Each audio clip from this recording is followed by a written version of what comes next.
বাংলা নববর্ষে উৎসবে মেতেছে সারা দেশ।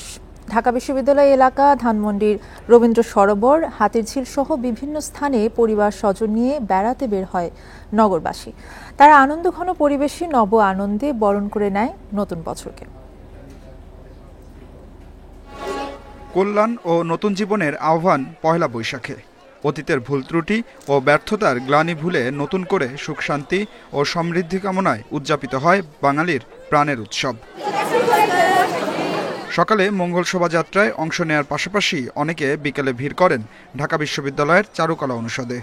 দল বেঁধে আড্ডা, ঘোরাঘুরি আর ছবি তোলায় মেতে ওঠেন নগরবাসী। এখান থেকে আমরা একটা নির্যাস নেওয়ার চেষ্টা করি যে আগামী পয়লা বৈশাখের আগে আমরা বছরটা যেন সুন্দরভাবে যায়। ঈদের পরে যে পহেলা বৈশাখটা আমার মতে এই জন্য আরো বেশি আনন্দ হচ্ছে। রাস্তাঘাট খালি, আমরা সহজে এসে বললাম, রাস্তা কোনো জ্যাম ছিল না। সাহিত্য, এই চারুকলার চর্চাটা, কালচারটা আসলে আমাদের সন্তানদের মধ্যে ছড়িয়ে দেওয়ার জন্য।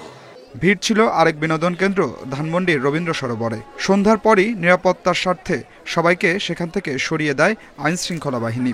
আমরা বাঙালিরা যেরকম ভাবে নববর্ষ উদযাপন করি, এবারও ঠিক সেরকমই হয়েছে এবং এবার অবশ্য আইন শৃঙ্খলা পরিস্থিতিটা অনেক সুন্দর, অনেক ভালো। আমার মনে হয় যে গত কয়েক বছরের থেকে এই বছরে বেশি হয়েছে মানুষ এবং আনন্দটা বেশি হয়েছে।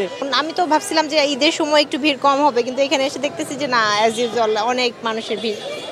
এছাড়া মানিক মিয়া অ্যাভিনিউ, চন্দ্রিমা উদ্যান, হাতিরঝিল সহ বিনোদন কেন্দ্রগুলোতেও ছিল প্রাণের উচ্ছ্বাস। ঈদের আর বৈশাখের ছুটি মিলে যোগ হয় বাড়তি আনন্দ, উদ্দীপনা। Adilur Rahman, independent news, Dhaka.